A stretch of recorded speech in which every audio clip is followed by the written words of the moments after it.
Marvel and DC had big days at Comic-Con 2022, so let's break down what they announced, including Marvel's Phase 5 and Phase 6. What's up, you lovely people? Lisa here, and let's dive into what Kevin Feige, Marvel, and also DC announced at Comic-Con, because it is a lot. I know when it comes to Marvel, we all thought they were saving their big announcements for Disney's D23 Expo in September, and they definitely probably are saving the biggest ones, but they did not disappoint at Comic-Con. But before I get into Marvel, we gotta talk about DC. What did they do at Comic-Con? They actually played it pretty safe. They played new trailers for Black Adam, which looked badass, and The Rock came out in full costume. Then they released a new trailer for Shazam: Fury of the Gods, which gave us a good look at the Daughters of Atlas, played by Lucy Liu, Helen Mirren, and Rachel Zegler. They also premiered the trailer for The Sandman, which will be on Netflix. And well, honestly, that's really all DC put on display. No word on what they're gonna do with the upcoming Flash movie now that Ezra Miller is kind of in a lot of hot water. No first looks at like Blue Beetle, the Batman sequel. Nothing.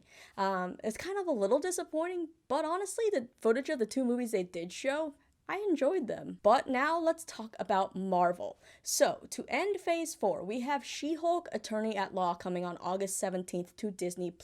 Now, they gave us a new trailer, and it leans heavily into the relationship of the cousins Hulk and She-Hulk. Now, I'm hoping they didn't use all of Mark Ruffalo's footage in these trailers. I feel like he's not going to be in the show a lot, so that's why I feel like it's all in there as a selling point, which I'm not sure how I feel about. Now, this trailer has action, it has comedy, it has better looks at some of the other characters. There was something pretty surprising at the very end of the trailer. They show off Charlie Cox's return as Daredevil. He shows up in the red and yellow suit, and Charlie Cox is showing up in a lot of things. I have a feeling he's also going to be an Echo, and he also gets his own show, which I'll talk about in a second. Now, to close out Phase 4 is Black Panther: Wakanda Forever on November 11th, 2022.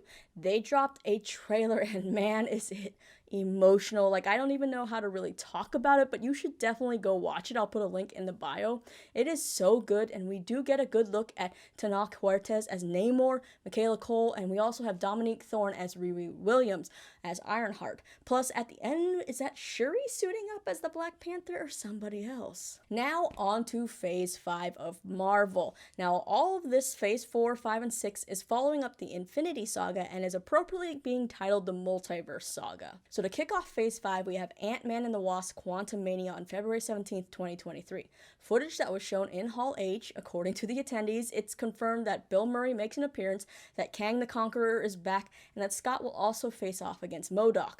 Plus, we have Catherine Newton taking over the role of Cassie Lane, so we have another possible member if they do Young Avengers. Marvel also gave a first look at Secret Invasion. Kobe Smulders came on stage and they showed some of that first footage. I'm kind of sad that we don't get to see it if we weren't there. Then we have Guardians of the Galaxy Volume 3 on May 5th, 2023. New footage was shown in Hall H, and according to people in the room where it happened, the movie will have a lot to do with the origins of Rocket Raccoon. James Gunn also said that this is the final arc for these Guardians, and footage also showed a first look at Will Poulter as Adam Warlock. Now, some roles that have been kept undercover, we now know what they are.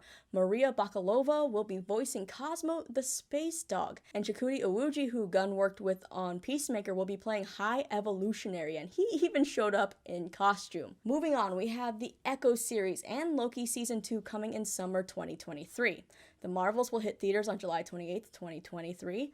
The highly anticipated Blade starring Mahershala Ali will be November 3rd, 2023. Then we have the Ironheart series being released in the fall, and capping off the year 2023 will be the retitled WandaVision spinoff Agatha: Coven of Chaos. Then in spring 2024, Charlie Cox and Vincent D'Onofrio are returning for a new Daredevil series titled Daredevil: Born Again. Now, this show will actually consist of 18 episodes, which I believe no other MCU Disney Plus show has even come close to having. I'm also going to guess that they're going to be hour-long episodes. And now with Disney Plus having things like Deadpool and Logan and their Marvel Zombies animated show is going to be TVMA, I'm kind of wondering just how brutal this Daredevil show will be. Then we have Captain America: New World Order on May 3rd, 2024, and Phase 5 will end with Thunderbolts on July 2024. Thunderbolts being their kind of version of Suicide Squad. Now, if that wasn't enough, Marvel also announced a few things for Phase 6, which is wild to think about because that's basically like 2 to 3 years away. It's kind of like, I wonder how much they could change in between then. I feel like some stuff's definitely going to shift. But as of now, Phase 6 kicks off with the Fantastic Four on November 8th, 2024. There is, if you look, a slot before that, so I'm kind of curious what that's going to be. Then we'll be getting 2 Avengers movies in 1 year. We have Avengers The Kang Dynasty on May 2nd, 2025, and Avengers Secret Wars on November 7th, 2025. Now, as you can see, there's still a lot of slots open for Phase 6. Like, where do previously announced shows like What If Season 2 and Marvel's Zombies fit in? What about Armor Wars or possibly another X-Men or Deadpool? Well, since Disney does have their own huge convention this year, the D23 Expo in Anaheim in September, I have a feeling that some of the biggest and most buzzworthy announcements, like a possible new X-Men or something, will be announced then. But still, this is quite a lot for Marvel to announce. I have to wonder if they're getting a little bit ahead of themselves, but I guess we're going to have to wait and see. But that's all I got for you for now. What did you think about all these Comic-Con announcements? Which of these projects are you looking forward to the most, and what do you want Marvel and DC to do moving forward? Any new projects you think that you should take on? Let me know down in the comments, and as always, my name's Lisa, and thanks for listening to me ramble.